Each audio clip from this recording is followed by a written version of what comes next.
Hello friends, welcome back to our channel. Today we are going to see the answer key of CDS 2025 GS paper. In this video, we will also highlight the topics which can be asked in UPSC CSC 2025 paper. So let's start with the first question. हमारा first question है if your image appears to be erect no matter how far you stand from a mirror, the mirror is likely to be. Simple सा question है, इसका answer क्या जाएगा? Plane और convex, क्योंकि हमें पता है प्लेन और कॉन्वेक्स मिरर में हमेशा जो इमेज होती है कैसी बनती है? वर्चुअल एंड इरेक्ट बनती है। हमेशा वर्चुअल एंड इरेक्ट बनती है। हमें हमसे पूछा है इरेक्ट किस में बनेगी, तो हमारा आंसर क्या जाएगा? कॉन्वेक्स एंड प्लेन, क्योंकि कॉनकेव में सिर्फ एक ही केस में बनती है वर्चुअल एंड इरेक्ट, कब? जब पोल एंड फोकस के बीच में ऑब्जेक्ट रखा हो तभी बनता है। तो ये तो हमारा आंसर हो नहीं सकता, यहाँ पे बोला है कि कहीं भी रखा हो, stand from a mirror no matter how far it is. ठीक है, तो हमारा आंसर क्या जाएगा? प्लेन और कॉन्वेक्स। अच्छा, हमारा ये सेट डी है, जो पेपर है ये सेट डी है, इसको हम देखते हैं। तो इस टाइप के जो क्वेश्चन है ना, ये कैलकुलेशन बेस्ड एंड ये जो साइंस के क्वेश्चन है, ये सीएससी में तो नहीं आते हैं, ठीक है, बट हम आंसर की देख रहे हैं तो हम इसको भी सॉल्व कर देते हैं। अगर जो सीएससी के लिए इंपॉर्टेंट है वो भी हम देखेंगे। ठीक है, हमारा नेक्स्ट क्वेश्चन है क्या है फिर? The rule that determines the direction of a magnetic field produced around a straight conductor carrying current is right hand thumb rule. ठीक है, आसान सा क्वेश्चन है, बस हमें देखना right hand thumb rule apply करना है, Fleming left hand rule check करना है कैसे कैसे होता है। ठीक है, तो राइट हैंड थंब रूल है इसका आंसर। इस तरह हम अपने नेक्स्ट क्वेश्चन पे आते हैं। तो हमारा नेक्स्ट क्वेश्चन क्या है? Third, a motorcycle has initial velocity of 5 metre per second, after 3 seconds the velocity 7 metre per second, the displacement of the motorcycle in 3 seconds is. हमें पता है डिस्प्लेसमेंट का फॉर्मूला क्या होता है? Half initial velocity plus final velocity into time. बस फॉर्मूले पे रख लेते हैं। हाफ इनिशियल वेलोसिटी कितना दिया हुआ है? 5, फाइनल वेलोसिटी दिया हुआ है हमें 7, टाइम दिया हुआ है हमें 3। सॉल्व करेंगे तो कितना जाएगा हमारा? 18। यही हमारा आंसर जाएगा। ठीक है, आसान है, आगे बढ़े। नेक्स्ट क्वेश्चन क्या है हमारा? The minimum power required to lift a mass of 50 kg up to a vertical distance of 8 metre in 10 second, take g is equal to 10 metre per second square. Okay, यहाँ भी हम निकाल लेते हैं, power निकालनी है, फॉर्मूले पे रख देते हैं। दिया हुआ है मास, दिया हुआ है 50, ठीक है, और जी दिया हुआ है हमें 10, और वर्टिकल डिस्टेंस मतलब हाइट दिया हुआ है हमें कितना?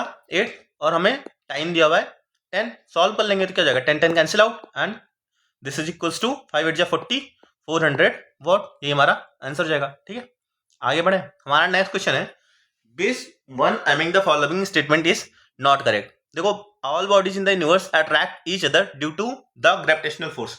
हमें पता है ऐसा ये होता है, हमें ये तो हमें यूनिवर्सल फिनोमेना है, तो ये हमारा आंसर नहीं सकता, क्योंकि हमसे पूछा क्या है? Not correct. Value of g acceleration due to gravity at the centre of the earth is 0। ये भी हमें पता है क्या है, सही है, ऐसा होता है, ये भी नहीं है।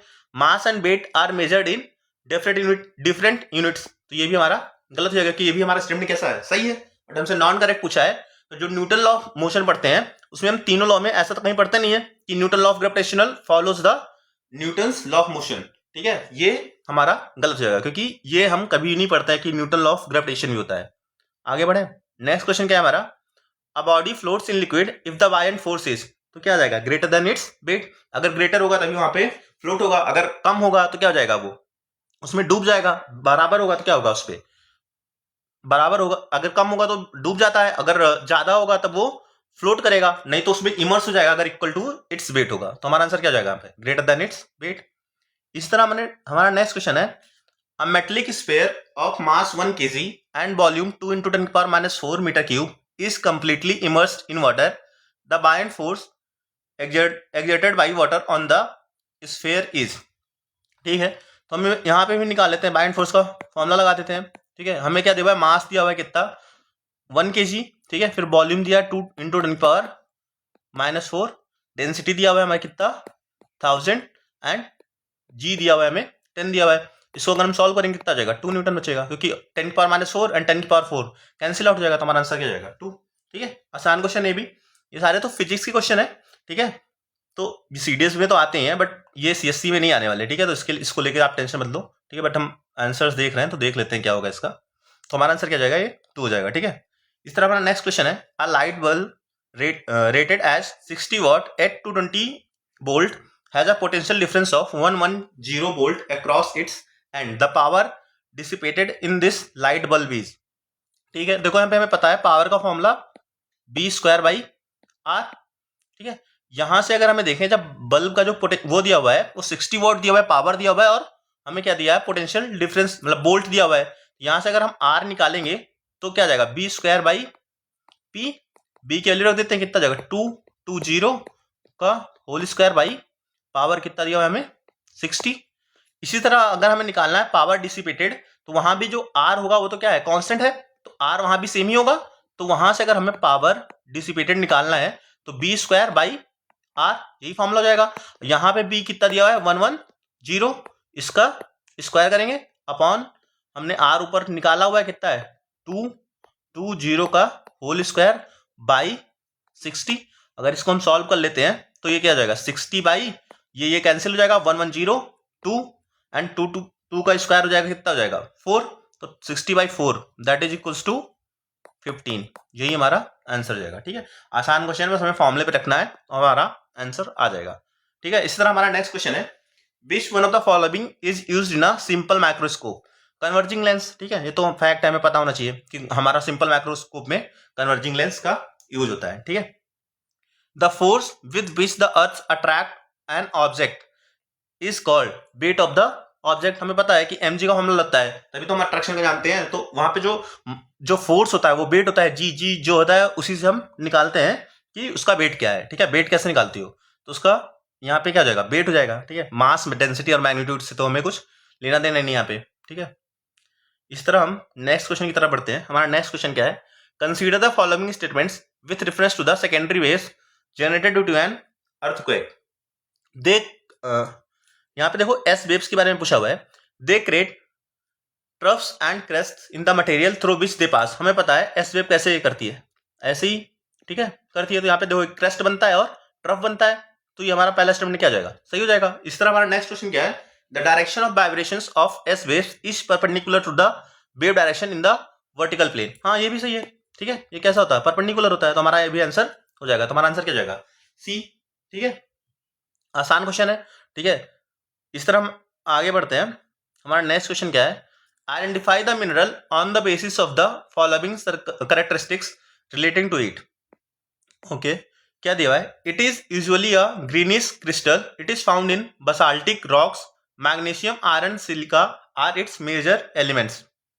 देखो, इसमें से हमें कुछ पता हो ना पता हो, बट अगर हमें बोला ग्रीनिश क्रिस्टल के बारे में तो हमें पता है ओलिवाइन ही होता है, जो ग्रीन कलर का होता है। तो यहां से हम डायरेक्ट इसको हम निकाल सकते हैं कि ओलिवाइन ही होगा। ठीक है, आगे आप इसको यहां से इन्फर कर सकते हो। आगे बढ़ते हैं। हमारा नेक्स्ट क्वेश्चन क्या है, which of the following with reference to the salt weathering is are correct. Salt crystallisation is most effective of all the salt weathering process. हाँ, ये हमारा सही है कि सॉल्ट क्रिस्टलाइजेशन जो होता है वो इफेक्टिव है किसमें, वेदरिंग प्रोसेस में। इसी तरह salt crystal growth is more effective over sedimentary rocks as compare to the igneous rocks. हमें पता है इग्नियस रॉक्स जो होता है वो डायरेक्ट अर्थ से निकलती है, और जो सेडिमेंट्री होती है वो ओवर द टाइम फॉर्म होती है। तो यहाँ पे ये भी सही है कि सॉल्ट क्रिस्टल ग्रोथ होता है वो जो होता है किस पे इफेक्टिव होती है, सेडिमेंट्री रॉक्स पे ज्यादा, क्योंकि इग्नियस रॉक्स पे कम ये होता है। ठीक है, इस तरह हमारा नेक्स्ट क्वेश्चन क्या है, which one of the following statement with reference to the surface inversion of temperature is are correct. It causes instability in the lower layers of the atmosphere. This inversion commonly lasts for a few hours until the sun comes up. हमें पता है surface inversion of temperature जो होता है वो lower layers पे नहीं बल्कि वो अपर लेयर्स ऑफ टेम्परेचर पे क्या इंस्टेबिलिटी करता है। तो यहाँ पे पहला स्टेटमेंट हमारा क्या हो जाएगा, गलत हो जाएगा, और दूसरा स्टेटमेंट हमारा सही है। तो हमारा आंसर क्या हो जाएगा, बी। ठीक है, इस तरह हमारा नेक्स्ट क्वेश्चन है, identify the cloud on the basis of the following characteristics relating to it. They look like cotton wool, they exist in patches and have flat bases, they are generally formed at the height of 4 to 7 kilometre. हमें पता है, देखो जो serious cloud होता है उसका feather shaped होता है। ठीक है, जब फेदर शेप्ड होता है तो ये हमारा क्या बोला, कॉटन वूल। कॉटन वूल केवल हमारा कौन सा क्लाउड होता है, क्यूमुलस क्लाउड। यहां से ही हम निकाल सकते हैं हमारा आंसर क्या हो जाएगा, क्यूमुलस। और निम्बुस हमें पता है जो प्रेसिपिटेशन होता है, प्रेसिपिटेशन के लिए होता, तब हमारा निम्बुस क्लाउड आता है। ठीक है, तो यहाँ पे उसके लिए तो कोई बात की नहीं गई। स्टेटस हमें पता है, स्टेटस क्या होता है, लोअर लेवल ऑफ क्लाउड होता है, जो कि हमारा लोअर एटमॉस्फेयर में आता है। ठीक है, तो हमारा आंसर क्या जाएगा, क्यूमुलस हो जाएगा। इसी तरह हमारा नेक्स्ट क्वेश्चन है, temperature is high throughout the year rainfall is variable with a short wet season and longer dry season. Climate of Sudan and Paraguay is an example of this climate. हमें पता है Sudan किसका example है. And ये यहाँ पे क्या होता है, सवाना. सवाना क्लाइमेट होता है ना. सवाना ही क्लाइमेट को हम क्या बोलते हैं, tropical wet and dry climate. तो हमारा आंसर क्या हो जाएगा, tropical wet and dry climate. ठीक है, यहाँ से हम निकाल सकते हैं. और हमें पता है सवाना क्लाइमेट में short wet and longer dry season होता है. तो हमारा आंसर क्या जाएगा यहाँ पे, डी हो जाएगा. ठीक है, इसी तरह हमारा नेक्स्ट क्वेश्चन क्या है, what is the correct sequence of the following salts in ascending order according to their presence in the sea water. तो सी वाटर में सबसे ज्यादा क्या होता है, कैल्शियम कार्बोनेट होता है CaCO3. उसके बाद क्या होता है, calcium sulphate and then magnesium chloride. तो ऑर्डर ये सेम दिया हुआ है. तो हमारा आंसर क्या हो जाएगा, सबसे ज्यादा क्या होता है मैग्नीशियम क्लोराइड, फिर कैल्शियम सल्फेट.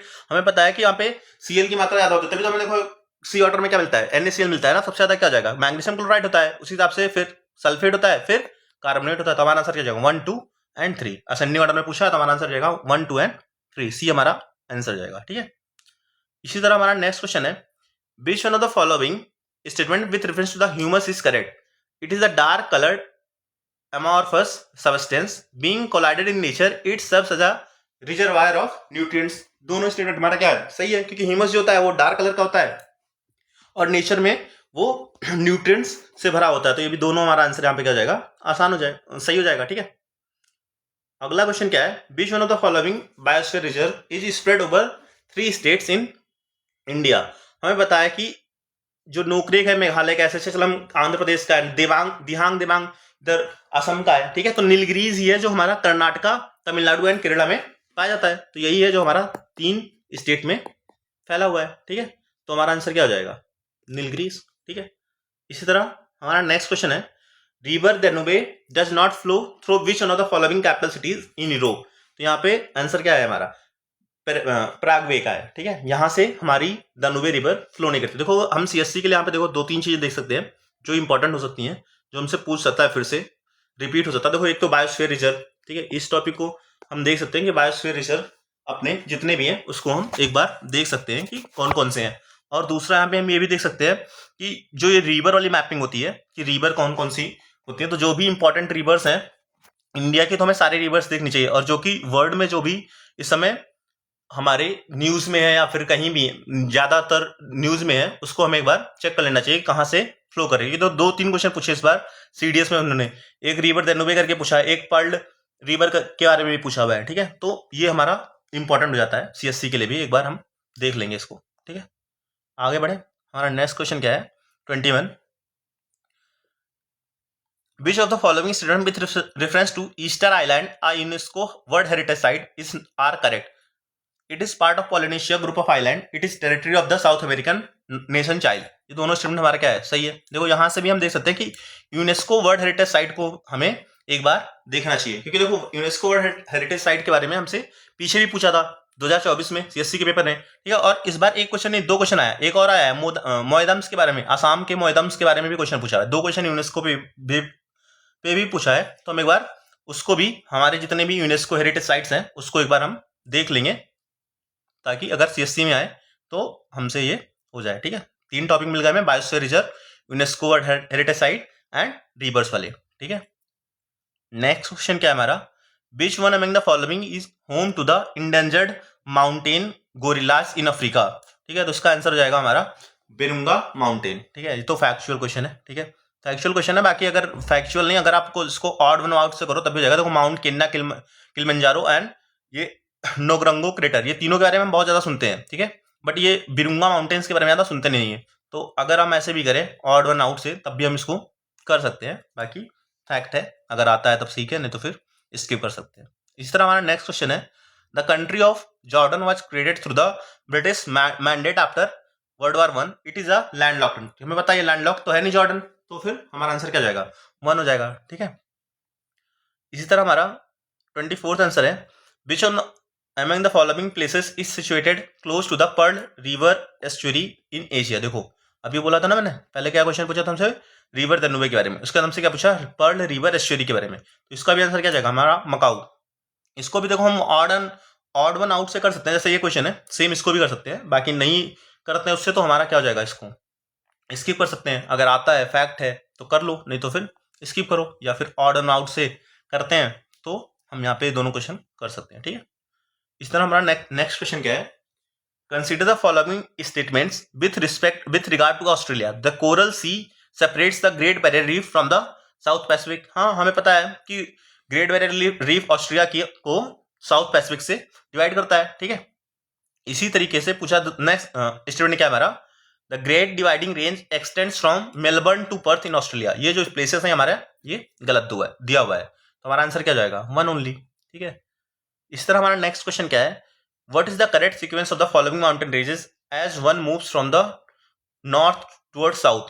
देखो इसमें से हमें पता सबसे पहले क्या होता है, कुनलुन होता है, देन काराकोरम होता है, देन लद्दाख, देन जास्कर, ये हमारा माउंटेन का, देन पीर पांजल, ऐसे ही तो होता है ये। तो ये सीक्वेंस दिया हुआ है हमारा नॉर्थ टू साउथ, इसी तरह हम अरेंज कर लेंगे तो हमारा क्या जाएगा, पहले कुल्लून मतलब 2, देन 1, देन 3 एंड देन 4, ये हमारा सीक्वेंस हो जाएगा 2 1 3 4, ठीक है। अब यहाँ से भी हम देख सकते हैं कि हमारे जो इंडिया के जो माउंटेन्स हैं उनका हम सीक्वेंस एक बार देख के जा सकते हैं। हो सकता है कि ज्योग्राफी में हमसे भी यहाँ से भी क्वेश्चन बन सकता है, ठीक है। तो एक बार हम अपना इंडिया का जो माउंटेन्स रेंजेस हैं उसको भी हम एक बार देख लेंगे, ठीक है। इस तरह हमारा नेक्स्ट क्वेश्चन क्या है, which one of the following with reference to the saline soil in India is are correct, they are rich in nitrogen. हमें पता है सैलाइन सॉइल्स का क्या होता है, नाइट्रोजन में रिच तो नहीं होता है, तो ये हमारा पहला स्टेटमेंट क्या हो जाएगा, गलत हो जाएगा। दूसरा स्टेटमेंट क्या है, they occur in arid and semi arid regions and in water log and swampy area, ये स्टेटमेंट हमारा बिल्कुल सही है, तो हमारा आंसर क्या जाएगा, 2 ओनली। इसी तरह Salal power project is situated on which one among the following rivers, Chenab river, ये बहुत न्यूज में था अभी, ठीक है। तो ये करंट अफेयर्स का क्वेश्चन है, ठीक है। ये हमें पता भी होना चाहिए कि इतना ज्यादा न्यूज में था, इतना तो हमें पता होना चाहिए सलाल पावर प्रोजेक्ट कहाँ पे होता है, ठीक है। चेनाब हो जाएगा इसका आंसर हमारा। इस तरह हमारा नेक्स्ट क्वेश्चन है, which one among the following tributaries of Indus river does not originate in the Himalayas. हमें पता है, देखो गिलगिट, जास्कर, हुंजा ये सारे क्या है, इंडस की ट्रिब्यूटरी है, ठीक है। बट गोमल नहीं, क्योंकि गोमल तो क्या है, ये पास है अफगानिस्तान के पास, ठीक है। ये हमारा आंसर नहीं होगा कि ये पास है और बाकी सब रिवर्स उसकी ट्रिब्यूटरीज हैं, ठीक है। आसान क्वेश्चन है ये भी, तो यहाँ से भी हम क्या कर सकते हैं, जो रिवर्स की ट्रिब्यूटरीज पे भी बार बार यूपीएससी क्वेश्चन पूछ रहा है, तो यहाँ पे इंडस रिवर पीछे भी यूपीएससी ने पहले भी पूछ चुका हुआ है, ठीक है, कि साउथ की रिवर्स की ट्रिब्यूटरीज, तो एक बार हम ट्रिब्यूटरीज को भी देख सकते हैं, ठीक है। इस तरह हमारा नेक्स्ट क्वेश्चन क्या है, as per the annual report 2023-2024 the ministry of mines government of India which of the following are the major bauxite producing states in India. तो हमें पता है कि बॉक्साइट सबसे ज्यादा कहाँ पे है, ये हमें रिपोर्ट देखेंगे वहां से मिलेगा, फैक्चुअल क्वेश्चन है, ठीक है। उड़ीसा एंड झारखंड इसका आंसर हो जाएगा, ठीक है। तो ये रिपोर्ट आप देख सकते हैं।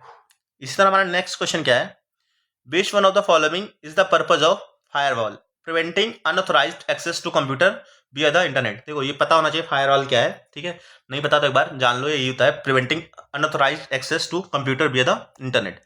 फिर हमसे पूछा है, which one of the following is not an application of the software. Linker जो है हमारा क्या है, सॉफ्टवेयर का एप्लीकेशन नहीं, क्योंकि देखो स्प्रेडशीट हमें पता है होता है, ऑटोकैड होता है, एमएस पावरपॉइंट होता है, लिंकर जो होता है ये हमारा सॉफ्टवेयर का एप्लीकेशन नहीं होता है, ठीक है।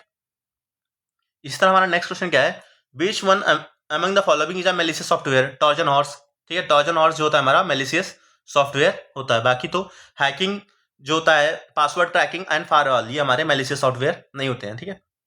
इस तरह हमारा नेक्स्ट क्वेश्चन क्या है, what is an interactive combination of text, graphic, video, audio, images termed as multimedia, ठीक है। ये भी आसान है। जेपीईजी में ऐसा तो है नहीं कि हमारा ये इसका क्या होता है, कॉम्बिनेशन होता है, एबी में भी नहीं होता है, ऑडियो विजुअल में भी, और पीएनजी में भी नहीं होता है, मल्टीमीडिया ही है जिसमें सारे मीडियाज को क्या करते हैं हम मिक्स कर देते हैं, ठीक है।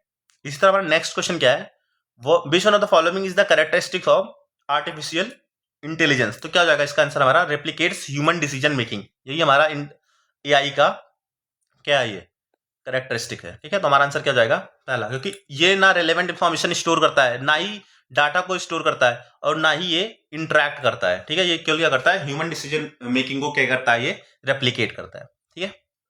इसी तरह हमारा नेक्स्ट क्वेश्चन क्या है, which organisation institute has recently started the new initiative such as Bharat Vidya Pariyojana, Brihattar Bharat and नारी संवाद प्रकल्प। तो ये क्या उनसा है, Indira Gandhi national centre for arts ने ये शुरू किया हुआ है, ठीक है। ये भी करंट अफेयर्स के क्वेश्चन है, ठीक है। ये फैक्चुअल है, इसको आप पढ़ के जाओगे तभी होगा ये, ठीक है, अदरवाइज ये स्किप करना पड़ेगा। इस तरह हमारा नेक्स्ट क्वेश्चन क्या है, which one of the among the following educational institutions established under the Union Ministry of Culture is promoting to preserve, protect and promote Lord Buddha's teaching and value of love, compassion and non violence for developing good moral values and practices. तो ये कौन सा है, महावीर नालंदा, नावा नालंदा, महावीर बिहारा नालंदा, ये इसका answer हो जाएगा हमारा सी, ठीक है। इस तरह हमारा नेक्स्ट क्वेश्चन है, निर्भया फंड। निर्भया फंड किसके द्वारा बनाया गया हुआ है, तो ये मिनिस्ट्री ऑफ फाइनेंस के द्वारा बनाया गया, ठीक है। देखो इसको यहाँ पे वुमेन देख के ministry of women and child में लगाना है, क्योंकि ये निर्भया फंड पहले बहुत न्यूज में था, ठीक है। तो ये भी न्यूज का ही क्वेश्चन है, करंट अफेयर का है, बट हो सकता है यहाँ पे बहुत लोग गलत करते हो, वुमेन एंड चाइल्ड लगा दी हो, बट ये क्या है, ये मिनिस्ट्री ऑफ फाइनेंस का है, ठीक है, याद रखना इसको। इसी तरह हमारा नेक्स्ट क्वेश्चन क्या है, द परंपरागत कृषि विकास योजना government launched in 2015-16 by the central government is aimed to make agriculture more modern and globally competitive, provide improved access to irrigation and enhanced water efficiency, reduce dependence on agriculture on monsoon। तो ये जब हुआ था परंपरागत कृषि विकास योजना था, ये किसके लिए था, प्रमोशन ऑफ ऑर्गेनिक फार्मिंग के लिए था। ये ऑर्गेनिक फार्मिंग के लिए ये शुरू किया गया था। देखो यहाँ से अब यहाँ एक चीज हम देख सकते हैं, देखो यहाँ पे ऑर्गेनिक फार्मिंग के बारे में पूछा हुआ है, तो हम जितने भी हमारे फार्मिंग होते हैं, सबसिस्टेंस फार्मिंग होते हैं, कमर्शियल फार्मिंग होता है, ऑर्गेनिक फार्मिंग होता है, इसके बारे में एक बार इसकी डेफिनेशन चेक कर सकते हैं। हो सकता है सीएससी में पूछ ले कि कौन सी फार्मिंग को क्या कहते हैं, ठीक है। इस तरह हमारा नेक्स्ट क्वेश्चन क्या है, when did the Union Government establish a separate Ministry of Corporation with the vision of सहकार से समृद्धि। ये 2021 में था, ये भी फैक्चुअल क्वेश्चन था, अगर आता तो करिए, नहीं तो फिर छोड़ दीजिए, ठीक है। ये तो हमें पता होना चाहिए, ministry of defence government of India has declared 2025 as the year of reforms. ये ईयर ऑफ रिफॉर्म्स शुरू हुआ था, ठीक है, किसके द्वारा, मिनिस्ट्री ऑफ डिफेंस के द्वारा। तो ये हमारा ऐसा क्वेश्चन है जो पता होना चाहिए, ठीक है, सही है ये। इस तरह हमारा नेक्स्ट क्वेश्चन है कि ONDC जो है उसके बारे में क्या क्या सही है। It was launch in 2021 by the government of India. Its aim is to democratise e-commerce in India. India has surpassed China in 2021 in e-retail penetration। हमें पता है कि इंडिया चाइना को तो सरपास नहीं किया, तो थर्ड स्टेटमेंट गलत हो जाएगा। उसके बाद हमारा आंसर क्या हो जाएगा, फर्स्ट एंड सेकंड, ठीक है, आसान क्वेश्चन है। भी एक को एलिमिनेट करेंगे, जैसे थर्ड को काटते हैं, हमें पता है तुरंत ही हमें बी ऑप्शन मिल जाता सही। इस तरह हमारा नेक्स्ट क्वेश्चन क्या है, millions mind augmenting national aspirations and knowledge, a scheme under the flagship program in innovation in science pursuit for inspired research, caters to college students studying in the undergraduate program in the age group of 19-25 years.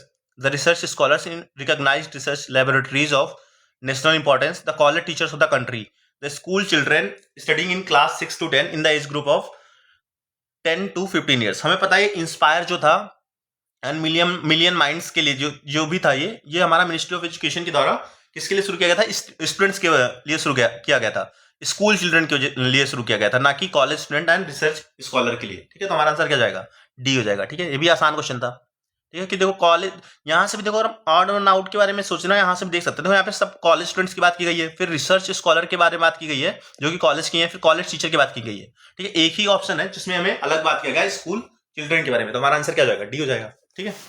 इसी तरह हमारा next question क्या है, who among the following were awarded the major Dhyan Chand Khel Ratna award 2024। इसमें चारों को हमें major Dhyan Chand Khel Ratna award मिला हुआ है, ठीक है। गुकेश डी को भी मिला हुआ है, हरमनप्रीत सिंह को भी मिला हुआ है, एंड प्रवीण कुमार एंड मनु भाकर को भी। यहाँ तक कि ये दोनों क्या थे, हमारे वहां के फ्लैग बेयरर भी थे, ठीक है। तो ये चारों हमारा आंसर क्या हो जाएगा, सही हो जाएगा, ठीक है। हमारा नेक्स्ट क्वेश्चन क्या है, ये सब फैक्चुअल क्वेश्चन है, सीए के, ठीक है। इस टाइप के क्वेश्चन मुझे तो नहीं लगता है कि सीएससी में पूछेगा, क्योंकि ये तो डायरेक्ट फैक्ट बेस्ड है, बट हाँ इसमें पूछा हुआ है, तो आंसर देख लेते हैं, ठीक है।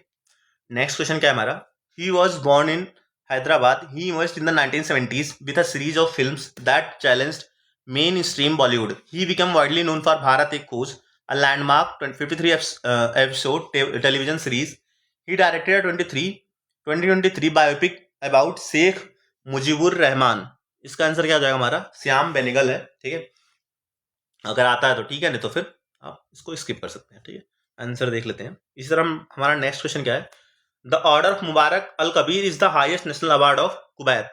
अभी हमारे पीएम गए हुए थे ना कुवैत, तो वहीं का ये अवार्ड है, ठीक है, वहां से डायरेक्ट पूछा हुआ है क्वेश्चन। फिर bald eagle has recently been officially declared as the national bird of which one of the following, ये भी हमें सी का क्वेश्चन है यूएस से, ठीक है। तो आसान क्वेश्चन है दोनों, दोनों तो बहुत पता होना चाहिए हमें, ठीक है, ये दिया हुआ है पीटी 365 में दिया हुआ है ये।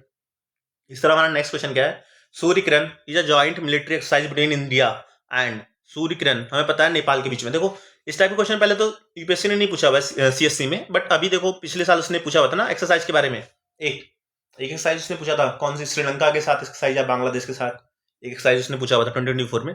तो एक बार देख सकते हैं, सारी नहीं बट अपने जो अपने नेबरिंग कंट्रीज के साथ है उसके देख सकते हैं, नेपाल के साथ देख सकते हैं कौन सी, बांग्लादेश, श्रीलंका, ठीक है, मित्र शक्ति था शायद, एक्सरसाइज मित्र शक्ति के बारे में पूछा था, ठीक है। तो थोड़ा सा देख सकते हैं, सारे तो नहीं क्योंकि सारे देखने जाएंगे तो हमारा डिफेंस का तो एग्जाम है नहीं, बट हाँ देख सकते हैं जो हमारी नेबरिंग कंट्रीज है, ठीक है, हो सकता है फिर से आ जाए क्वेश्चन तो हम कर सकें, ठीक है। बाकी इसका आंसर क्या जाएगा हमारा नेपाल। ये देखो यूनेस्को वर्ल्ड हेरिटेज का ना एक क्वेश्चन और आ गया, Moidam the mount burial system of the Ahom dynasty was inscribed in the UNESCO world Heritage List, हमें पता है 2024 में इसको किया गया हुआ है, ठीक है। हमसे पूछा था ना पिछली बार भी क्वेश्चन पूछा था सीएससी में, तो यहां से हम फिर से इसको, ये हमारा एक इंपॉर्टेंट हो जाता है कि यूनेस्को वर्ल्ड हेरिटेज लिस्ट हम चेक करके जाए। The government of India conferred the status of classical language, जो क्लासिकल लैंग्वेज भी यहां से हम पूछ सकते हैं क्योंकि अब की बार भी हमें क्लासिकल लैंग्वेज को मिला हुआ है। तो classical language Pali, Assamese, Bengali and ये मैथिली की जगह मराठी को हमें इंक्लूड किया हुआ है, ठीक है। तो ये यहाँ पे इस स्टेटमेंट क्या जाता है हमारा गलत हो जाता है, बट हमारे लिए देखो थीम मिल गई ना सीएससी के लिए, क्लासिकल लैंग्वेज भी हम देख के जाएंगे। हमारा नेक्स्ट क्वेश्चन है प्रोजेक्ट परी, परी किसके लिए है, ये मिनिस्ट्री ऑफ कल्चर का है ना कि मिनिस्ट्री ऑफ एजुकेशन का, तो ये भी हमारा गलत हो जाएगा, तो हमारा आंसर क्या जाएगा, वन ओनली, ठीक है। इस तरह हमारा नेक्स्ट क्वेश्चन है, देखो ये प्योरली फैक्चुअल क्वेश्चन है, ठीक है।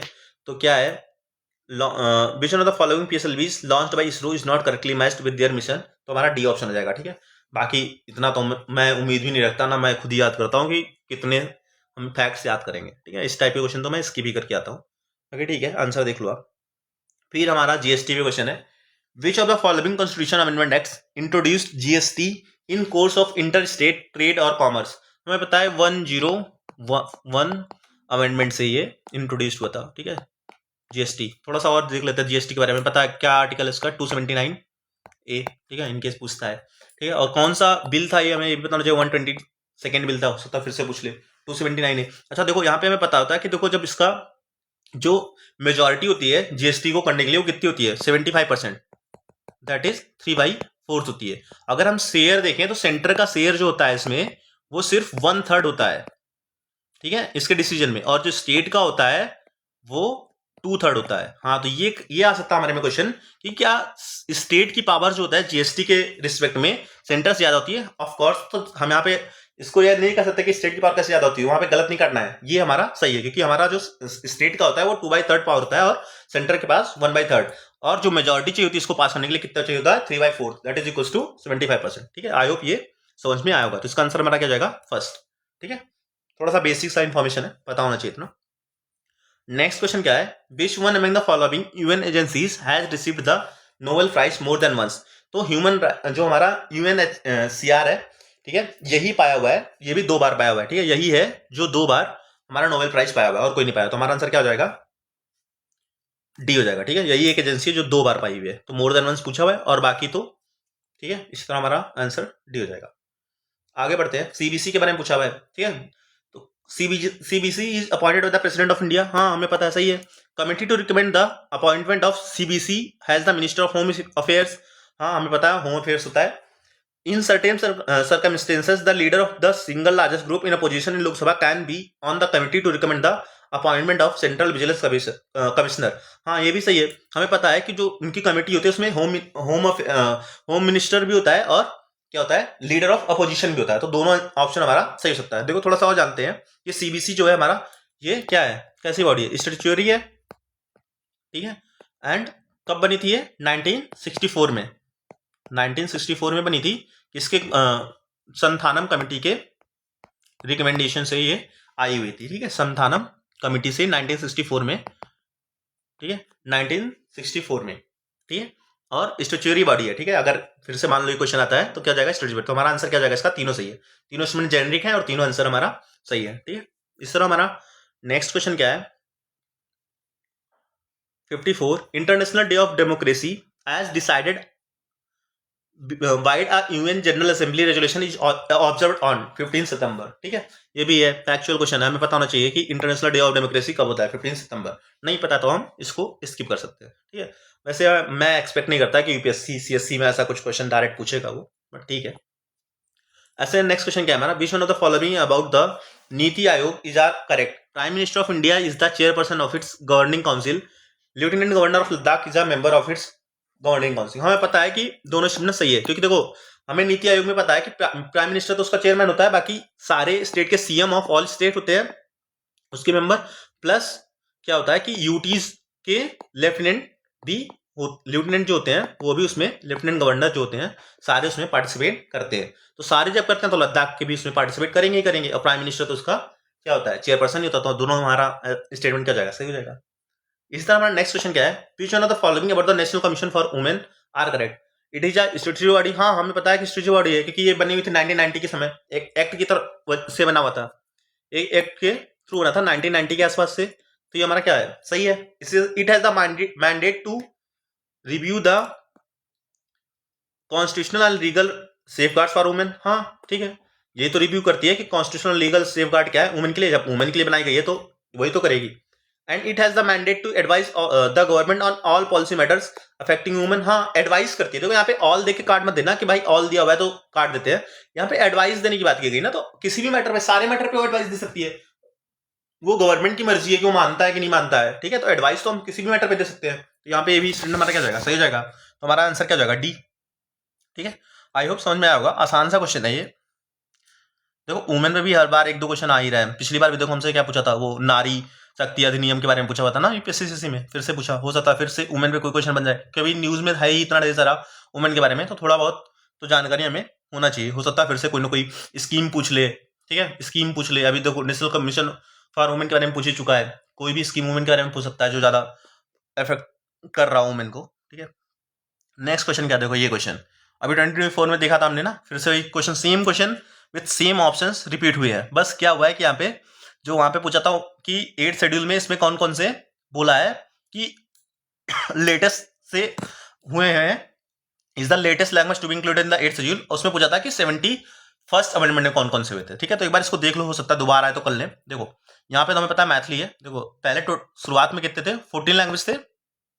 उसके बाद क्या हुआ कि 21st अमेंडमेंट से 1967 में पहले सिर्फ एक लैंग्वेज ऐड हुई, कौन सी, सिंधी। उसके बाद 71st जो कि हमसे पूछा हुआ था कब, 1992 में 3 लैंग्वेज ऐड हुई थी, कौन कौन सी, मणिपुरी, कोंकणी एंड नेपाली।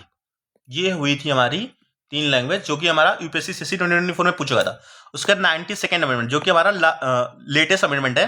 ठीक है, ये 2002 में। ठीक है, इसमें ऐड हुई 4 लैंग्वेज जो कि बोडो, डोगरी, संथाली एंड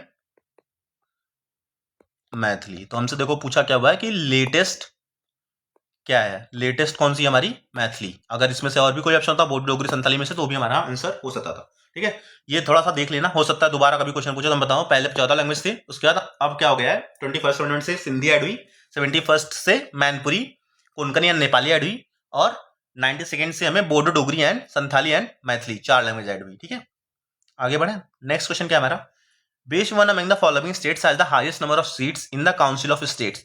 तमिलनाडु। देखो ये भी फैक्चुअल क्वेश्चन है, बट हम फैक्चुअल नहीं बोलेंगे इसको, इतना तो हमें पता होना चाहिए कि कौन से स्टेट में कितने। एक बार तो सारे ने, फिर भी एक बार आप क्या करो कि उसकी लिस्ट तो देख के जाओ। ठीक है, लिस्ट देख के जाना, हो सकता है दोबारा कभी क्वेश्चन पूछे तो सही। देखो यूपी में पता सबसे ज्यादा है 31, कम से कम अपने स्टेट्स के और अपने आसपास के स्टेट्स के पता होना चाहिए। ठीक है, अपने स्टेट और आसपास के स्टेट्स के पता होंगे तो आपको एलिमिनेशन करने में तो आसानी ही होगी। ठीक है, इसी तो इसका आंसर हमारा क्या जाएगा, तमिलनाडु। हम आगे बढ़ते हैं। नेक्स्ट क्वेश्चन क्या है हमारा, विच of the following statement about the Indus water treaties are correct. The term eastern rivers means the Satluj, Byas and Ravi taken together. The term western rivers means the Indus, Jhelum and Chenab taken together. दोनों student क्या हमारी सही है। ठीक है, कुछ नहीं, fact है, पता होना, नहीं भी पता है तो भाई पढ़ो उसके बारे में। इंडस वाटर ट्रीटी तो पुरानी हो गई, इसको तो आप जाके पढ़ लो एक बार। ठीक है, देखो 2-3 जो हमारी रिवर्स का है बोर्ड है, ठीक है, वो भी पढ़ लो। हो सकता है उसमें से भी क्वेश्चन आ जाए, जैसे इंडस वाटर ट्रीटी है, ठीक है, 2 ट्रीटी और है हमारी, ठीक है, इंटर स्टेट काउंसिल में ना, इंटर स्टेट रिवर बोर्ड बना हुआ है ना, उसके बारे में भी एक बार आप पढ़ लेना, ठीक है।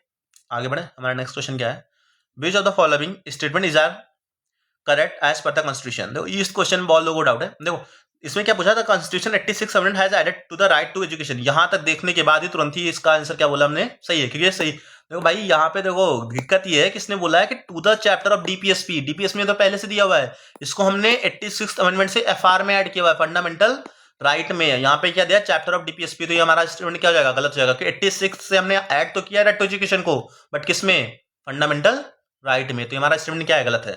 फिर पूछा right to work and right to education are both fundamental right and DPSP. हाँ है तो ये दोनों, बट देखो right to education, right to work, right to work का एक्सप्लिसिटली कहीं पे मेंशन नहीं दिया हुआ है ना, ये तो केवल हमें क्या कहाँ कहा गया हुआ है, जजमेंट्स में मिला है सुप्रीम कोर्ट की, राइट टू वर्क जो आर्टिकल 21 का पार्ट है, बट कॉन्स्टिट्यूशन में ऐसा कहीं लिखा हुआ है, नहीं लिखा हुआ है, तो ये भी स्टेटमेंट हमारा क्या हो जाएगा, गलत हो जाएगा। तो हमारा आंसर क्या हो जाएगा, नीदर 1 नॉर 2, ठीक है, इसका आंसर बोथ 1 एंड 2 नहीं होगा, ठीक है। जो भी लोग बोल रहे हैं कि भैया ये 86 अमेंडमेंट से ऐड किया गया, हाँ ऐड किया हुआ है, बट डीपीएसपी में ऐड नहीं किया गया, एफआर में ऐड किया गया। राइट टू वर्क कहीं पे लिखा नहीं हुआ है 21 में कि राइट टू वर्क भी हमें हमारा कॉन्स्टिट्यूशन में मेंशन नहीं है, क्योंकि इसने कॉन्स्टिट्यूशन के बारे में पूछा हुआ है, ठीक है। इस तरह हमारा नेक्स्ट क्वेश्चन है, देखो आर्टिकल 12 में हमें स्टेट की डिफिनेशन दी हुई है, जिसमें हमें चारों चीजों का मेंशन है, parliament of India, state government, state legislature and local authorities. तो हमारा आंसर क्या जाएगा, ये 4th, ठीक है। हमें ये स्टेटमेंट, ये तो हमें पहले से स्टेट की डिफिनेशन दी हुई आर्टिकल 12 में ना, वहां से तो आप पढ़े ही होगे, ये चारों आंसर हमारा हो जाएगा। पॉलिटी का तो क्वेश्चन सही होना चाहिए भाई, जो बेसिक क्वेश्चन आ रहे हैं। फिर नेक्स्ट क्वेश्चन क्या है, the speaker is empowered which one of the following descriptions with regard to the parliamentary privileges of the members of the Parliament of India are correct. The speaker is empowered to refer suo motu any question of privilege for investigation. हाँ कर सकता है, सही है। The question of privilege is accorded priority over other items in the list of business. हाँ हो सकता है। The privilege extends to freedom from preventive arrest or detention. नहीं ऐसा कुछ नहीं होता है, प्रिविलेज ऐसा नहीं है कि प्रिवेंटिव अरेस्ट और डिटेंशन से हमको फ्रीडम नहीं मिलता है, ऐसा हम कहीं पे नहीं पढ़ते हैं, तो ये हमारा आंसर हो जाएगा 1 and 2 ओनली। फिर हमारा नेक्स्ट क्वेश्चन क्या है, which one of the following statement about an adjournment motion is the Parliament of India is not correct. It is its objective to draw attention of the House to any recent matter of urgent public importance. हाँ हमें पता है ऐसा होता है, तो ये हमारा आंसर होता है। तो नॉट करेक्ट पूछा तो ये नहीं हो सकता, क्योंकि हमें पता है कि एडजर्नमेंट मोशन किस लिए लाया गया था, इसलिए कि कोई अर्जेंट पब्लिक मैटर है इंपॉर्टेंस का, उसको हमें अटेंशन के लिए, और हमें पता है एक्स्ट्रा ऑर्डिनरी पोजीशन होता है। हाँ तो ये भी सही है, तो ये भी हमारा आंसर नहीं हो सकता है। बोला है कि can be involve on any matter of urgent importance that may even be within the jurisdiction of the state government. हाँ हो सकता है, तो ये भी हमारा आंसर नहीं होगा।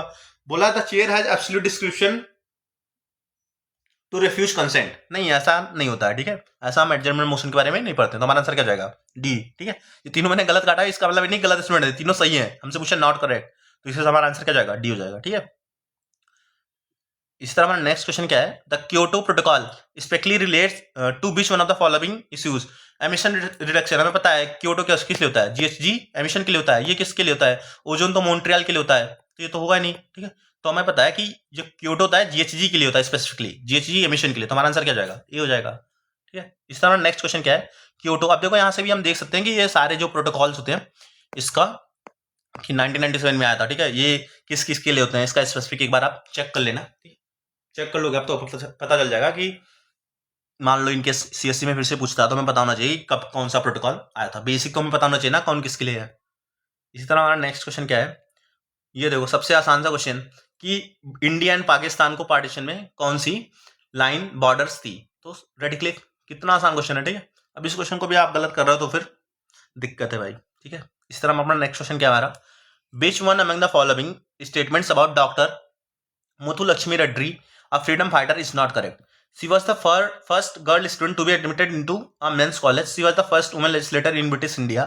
She was a medical professional. She was honored with the Bharat Ratna in the 1956. ये वाला स्टेटमेंट हमारा गलत है, बाकी सब सही है, ठीक है। ये भी देखो, ये तो ऐसे देखा जाए तो फैक्चुअल क्वेश्चन है, बट देखो आप ऐसे भी कर सकते हो, देखो सारे जेनरिक स्टेटमेंट है। देखो अगर वो student to admitted into men's college, first girl student to admitted into men's college, she was a medical professional, she was the first woman legislator in British India, सब सही है। बट यहाँ पे देखो बोला हो गया भारत रत्न मिला हुआ इनको, एंड भारत रत्न से ऑनर किया गया। देखो ये तो हमें पता नहीं, अगर हम जितने भी भारत रत्न तो दिए गए लगभग तो हमें पता होते हैं, इनका नाम तो कभी पढ़ा नहीं है। बाकी अगर पढ़ा भी हो तो यहाँ पे देखो जो ईयर दिया हुआ है इट कैन बी, हो सकता है कि ये गलत दिया हुआ है 1956 में, क्योंकि 1954 में तो शुरू हुआ था ये, ठीक है, हमें पता है ना 1954 में हमारे राधा कृष्णन को मिला था ना, डॉक्टर राधा कृष्णन को, उसके बाद तो शुरू हुआ था, तो 1956 में अगर इनको मिला तो हमें पता होता, तो यहाँ पे ये वाला ऑप्शन हमारा क्या हो जाएगा, गलत हो जाएगा, ठीक है। इसमें हमारा नेक्स्ट क्वेश्चन क्या है, since wars begin in minds of men, it is in the minds of men that the defense of peace must be constructed. The observation can be found in the constitution of which of the following organs of the UN. तो ये क्या है कि UNESCO का है, ठीक है, UNESCO का है ये पता होना चाहिए, ठीक है। नहीं, अब इसको मैं कैसे बताऊं, कहाँ से आप पढ़ सकते हो इसको, तो पढ़ने का कोई नहीं, बस हाँ यहाँ पे आप अगर आपको कुछ समझ में आता है तो आप यहाँ पे लगा सकते हो, ठीक है, यूनेस्को का है ये। हमारा नेक्स्ट क्वेश्चन इसी तरह से, विच one among the following countries does not share its territorial boundary with Ukraine. तो हमारा क्या आंसर हो जाएगा, हमारा ल्यूथेनिया, क्योंकि पोलैंड, रोमानिया, बेलारूस सारे क्या होते हैं, यूक्रेन से बॉर्डर करते हैं। अब यहाँ पे भी ये तो यहाँ से मैं नहीं कहता, बट हाँ ये है कि आप देख सकते हो जो भी कंट्रीज हमारी न्यूज में इस समय, उसके हम बॉर्डरिंग कंट्रीज एक बार तो देख ही सकते हैं कि कौन कौन से हैं, ठीक है, अगर पूछता है तो। इस तरह हमारा नेक्स्ट क्वेश्चन क्या है, which one of the following statement is correct, first law commission recommended Indian penal code 1860, Indian penal code has been completely replaced by the Bharatiya Nyaya संहिता 2023, ठीक है। तो पहला तो हमारा सही है, ठीक है, जनवरी के फर्स्ट लॉ कमीशन रिकमेंड किया था कि पिनल कोड 1860, और दूसरा स्टेटमेंट क्या है, Indian IPC has been completely replaced by the Bharatiya Nyaya संहिता 2023, तो ये भी स्टेटमेंट हमारा क्या है, सही हो जाएगा, ठीक है। इसी तरह हमारा नेक्स्ट क्वेश्चन देखो, यहाँ पे हम एक चीज और देख सकते हैं सीएससी के लिए, हमारा जो बीएनएस है, भारतीय न्याय संहिता आया हुआ है, ठीक है, और आईपीसी को रिप्लेस करके, ऐसे सीआरपीसी को भी रिप्लेस करके आया हुआ है ना। ये दोनों के बारे में देखो, यहाँ पे तो डायरेक्ट एक लाइन पूछ लिया था, इनके दोनों के बारे में थोड़ा सा डिटेल में पढ़ लेते हैं, हो सकता है कि सीएससी में डिटेल में कुछ पूछ ले, ठीक है, तो एक बार पढ़ लेंगे उसको भी। इसी तरह हमारा नेक्स्ट क्वेश्चन क्या है, बैकवर्ड क्लास के बारे में, the first backward class commission set up by the government of India is popularly known as Kaka Kalelkar commission, the third backward class committee set up by the government of India is popularly known as Mandal commission, ठीक है। तो यहाँ पे option इसका क्या है, first सही है एंड दूसरा गलत है, ये थर्ड बैकवर्ड क्लास मंडल कमीशन नहीं था, दूसरी थी, तो ठीक है, इससे गलत हो जाता है, और पहला हमारा स्टेटमेंट क्या हो जाता है, यहाँ पे सही हो जाता है, ठीक है। फिर हमारा 71 क्वेश्चन क्या है, ब्लड प्रेशर किससे हम मेजर करते हैं, तो हमें ब्लड प्रेशर के लिए हमें आसान सा क्वेश्चन है, तो सबको पता होगा कि इस फाइग्मोमीटर से हम क्या करते हैं, ब्लड प्रेशर को मेजर करते हैं, ठीक है, ऐसा कुछ थर्मल साइक्लर से नहीं, इलेक्ट्रोफोरेसिस से नहीं, एंड सेंट्रीफ्यूज से भी नहीं करते हैं, ठीक है। एक ही ऑप्शन है जो कि बहुत ही जेनरिक क्वेश्चन है, ठीक है, अगर आप पता होना चाहिए। मायोपिया हमें पता होता है कि नियर साइटेडनेस के लिए होता है, फार साइटेडनेस के लिए हमें पता है हाइपरमेट्रोपिया होता है, ठीक है, तो ये भी हाइपरमेट्रोपिया, तो आसान सा क्वेश्चन है, ठीक है। और कॉन्ट्रैक्ट हमें पता है, जब आईज चली जाती है तो कॉन्ट्रैक्ट होता है, पर सुना होगा ना कि जब बुजुर्गों में हम पढ़ते हैं ना कि कॉन्ट्रैक्ट का उनका क्या हुआ है, कि कॉन्ट्रैक्ट का ऑपरेशन हुआ है, तो कहाँ होता है ये बुजुर्गों में होता है, ठीक, ओल्ड एज पीपल है। ये भी बायोपिया भी होता है ओल्ड एज में, मतलब 40s के बाद होता है, इसमें क्या होता है कि दोनों near sightedness and far sightedness दोनों आने लगते हैं, तो यहाँ पे क्या होता है कि प्रिस बायोपिया होता है, और नियर साइटनेस क्या होता है कि मायोपिया के लिए, एंड फार साइटनेस क्या होता है हाइपरमेट्रोपिया के लिए, ठीक है। तो हमारा आंसर क्या होगा, नियर साइटेडनेस, ठीक है। फिर क्या है, why does the rough endoplasmic reticulum RER look rough under a microscope, हमें पता है कि आरईआर में क्या होता है, राइबोसोम प्रेजेंट होता है, आरईआर में राइबोसोम प्रेजेंट होता है, जिसके कारण क्या होता है कि वो यहाँ पे रफ करता है, रफ दिखता है, तो हमारा आंसर क्या जाएगा, due to the presence of the ribosomes on the surface. RER ये है जिसमें राइबोसोम होता है, जिसके जैसे वो रफ करता है, ठीक है, ठीक है। आगे बढ़े, हमारा नेक्स्ट क्वेश्चन क्या है, which one of the following is not a plant hormone, thyroxine हमें पता है प्लांट हार्मोन नहीं है, एनिमल हार्मोन है, हमें पता है क्योंकि गिबरेलिन जो होता है स्टेम ग्रोथ के लिए होता है, स्टेम ग्रोथ के लिए होता है, किसमें, प्लांट में। एब्सेसिक होता है, ये क्या होता है कि इनहिबिट करता है प्लांट की ग्रोथ को, मतलब रोकता है उसकी ग्रोथ को, ठीक है, इनहिबिट प्लांट ग्रोथ करता है। और ऑक्सिन क्या होता है कि प्रोमोट करता है उसकी ग्रोथ को by dividing the cell, promote करता है ये। तो ये तीनों तो हमारे क्या हो गए, सेल उसके ही हो गए, ये तीनों हमारे हो गए किसके, प्लांट के ही। तो हमारा बचता ही थायरोक्सिन होता है, थायरोक्सिन तो हमें वैसे भी पता है कि एनिमल का है, तो हमारा यहाँ पे ये सही हो जाएगा। तो यहाँ से हम आरईआर और एसईआर के बारे में थोड़ा सा जान सकते हैं, आरईआर क्या होता है, एसईआर क्या होता है, एंडोप्लाज्मिक रेटिकुलम क्या होता है, ये हो सकता है कुछ ऐसा पूछ ले सीएससी में, साइंस का क्वेश्चन है बेसिक, क्योंकि इस समय बहुत वो जीन वाला हो रहा है ना, कि जीन एडिटिंग के बारे में बहुत पूछ रहा हुआ है, तो हो सकता है पूछे, तो एक बार आरईआर एसईआर के बारे में थोड़ा सा देख लेना, ठीक है, क्या होता है। ये तो आसान सा था, आगे बढ़ते हैं। देखो, normal systolic pressure human beings में कितना होता है, हमें पता है 120 mm ऑफ Hg होता है, ठीक है। ये भी आसान सा क्वेश्चन है, इस पे तो 4-5 क्वेश्चन तो जेनरिक साइंस के क्वेश्चन थे, ठीक है। इस तरह हम आगे बढ़ते हैं। हमारा नेक्स्ट क्वेश्चन क्या है, ये भी साइंस का क्वेश्चन है। नेक्स्ट है कि sponges belong to which one of the following phylum, Porifera से बिलोंग करते हैं, ठीक है। सारे किसके हैं, ये साइंस क्वेश्चन है। Lactose is made of glucose and galactose, ठीक है। ये भी साइंस का जेनरिक क्वेश्चन है जो पता होना चाहिए। The enzymes which catalyse the same reaction but have different amino acid compositions are commonly referred as isoenzymes, ठीक है। क्योंकि हमें पता है, देखो आइसोटोप था, ये नंबर्स के लिए होता है। आइसोमर होता है कि सेम तरह का स्ट्रक्चर हो, एंड कोई इंजाइम्स होता है कि इंजाइम्स का जो दोनों से रिलेशन हो, तो आइसो इंजाइम होता है जिनका जो होता है कि सेम रिएक्शन होता है बट डिफरेंट अमीनो एसिड होता है, वो आइसो इंजाइम होता है। ये तीनों तो हमारे वैसे भी कट जाते हैं, ठीक है। पूछा कार्बन 90% इन पायरोवेट में पता है कितने कार्बन होते हैं, 3 होते हैं, ठीक है। ऐसा क्वेश्चन देखो, ये ज्यादा सीएससी के लिए तो मुझे लगता है कुछ खास इंपॉर्टेंट है, बट हाँ साइंस के क्वेश्चन है तो सीडीएस में आते हैं, तो एक बार देख रहे हैं। The human eye has a point that lacks photoreceptor cells, this is identified at blind spot. हमें पता है कि जो फोटोरिसेप्टर सेल जहाँ नहीं पहुंचता उसको क्या बोलते हैं, ब्लाइंड स्पॉट बोलते हैं, ठीक है। ऐसे भी हम सुनते नहीं है कि ऐसे देखो, जब स्कूल्स में कैमरे लगे होते थे ना, हम क्या करते थे कि ब्लाइंड स्पॉट ढूंढते थे। ब्लाइंड स्पॉट का मतलब क्या, जहां पे वो कैमरे ना दिख सके, वही होता है ना, कि वही तो बोल रहा है कि that less photoreceptor cell, जो हमें ना दिख सके, ठीक है, वो क्या हो जाएगा, ब्लाइंड स्पॉट। हम बोलते हैं ना कि ब्लाइंड स्पॉट ढूंढो, ठीक है, इसी तरह हो जाएगा ये। बाकी सब तो आसान थे, ठीक है। फिर आइसोबार पूछा है। आइसोबार में क्या होता है कि हैव सेम नंबर होते हैं। एटॉमिक नंबर किसमें सेम होते हैं, हमें पता था, अभी हमने यहाँ पे देखा ना, एटॉमिक नंबर किसमें सेम होते हैं, आइसोटोप में, ठीक है। आइसोटोप में क्या होता है, एटॉमिक नंबर सेम होते हैं। सेम नंबर ऑफ इलेक्ट्रॉन की बात करें तो, न्यूट्रॉन की बात करें तो हमें पता है कि ये आइसोटोन होते हैं, और ये होता है आइसो इलेक्ट्रॉनिक होते हैं, सेम नंबर ऑफ इलेक्ट्रॉन होते हैं। तो बचता है क्या, मास नंबर। मास नंबर क्या होता है, सेम नंबर ऑफ एलिमेंट्स, ठीक है। ये बेसिक डिफिनेशन है, पता होनी चाहिए, ठीक है। ये आइसोटोन होता है, आइसो इलेक्ट्रॉनिक हो जाता है इलेक्ट्रॉन के लिए, न्यूट्रॉन के लिए आइसोटोन हो जाता है, और एटॉमिक नंबर सेम होते हैं तो आइसोटोप हो जाता है, और same number of mass number होता है तो आइसोबार हो जाता है, ठीक है। इस तरह हमारा नेक्स्ट क्वेश्चन क्या है, which one of the following could not be explained by the Rutherford's nuclear model. तो हमें पता, देखो न्यूक्लियस इज पॉजिटिवली चार्ज, हाँ एक्सप्लेन किया था उन्होंने। साइज और एटम के बारे में कंपेयर किया था, क्योंकि न्यूक्लियस बहुत छोटा हुआ है, उन्होंने बताया था ना, बहुत कम पार्टिकल्स हैं जो कि वहां से डिफ्लेक्ट हो रहे हैं, मतलब वापस आ रहे थे, ठीक है। तो हमें पता चलता है कि न्यूक्लियस जो वहां पे छोटा है बहुत ही। और presence of nucleus in the centre of atom, ये भी उन्होंने बताया था, बस स्टेबिलिटी ऑफ एटम के बारे में उन्होंने कोई भी बात नहीं की थी, ठीक है। इस तरह नेक्स्ट क्वेश्चन क्या है, 11 एलिमेंट के बारे में बताना है कि उसका सिंबल क्या है, बैलेंसी क्या, नेम क्या है। तो हमें पता है 11 किसके लिए होता है, सोडियम होता है, सोडियम जिसको हम रिप्रेजेंट करते हैं Na से। और बैलेंसी की बात करें तो 11 को क्या लिखते हो, 2, 8 एंड 1, तो हमारा बैलेंसी क्या हो जाता है, 1, ठीक है। आसान क्वेश्चन है, डी। नेक्स्ट क्या, विच one of the following gas is used in the making soft drink. हम बोलते हैं सॉफ्ट ड्रिंक को क्या बोलते हो, सॉफ्ट ड्रिंक बोलते हैं ना कार्बोनेट, या फिर इसको बोलते हो कि कार्बोनेट ड्रिंक, ठीक है। तो ये CO2 ही होता है जो इसमें सबसे ज्यादा होता है, ठीक है। ये सब तो इसमें सॉफ्ट ड्रिंक में नहीं होता, CO2 प्रेजेंट होता है, ठीक है। Which of the following is considered as compound. Compound क्या है इसमें, सिलिकॉन कोई कंपाउंड नहीं है, हमें पता है। एलिमेंट है, टीन भी नहीं है, शुगर सॉल्यूशन भी नहीं है। सॉल्यूशन पहले से दिया हुआ है तो कंपाउंड कैसे होता है, कैल्शियम कार्बोनेट, ये जो कि हमारा कंपाउंड है, ठीक है। आसान है ये सारे बेसिक साइंस के क्वेश्चन है, ये तो बहुत आसान थे इस बार तो। सीरीज के पेपर में साइंस बहुत आसान आई थी, ये तो सब सही होने चाहिए थे।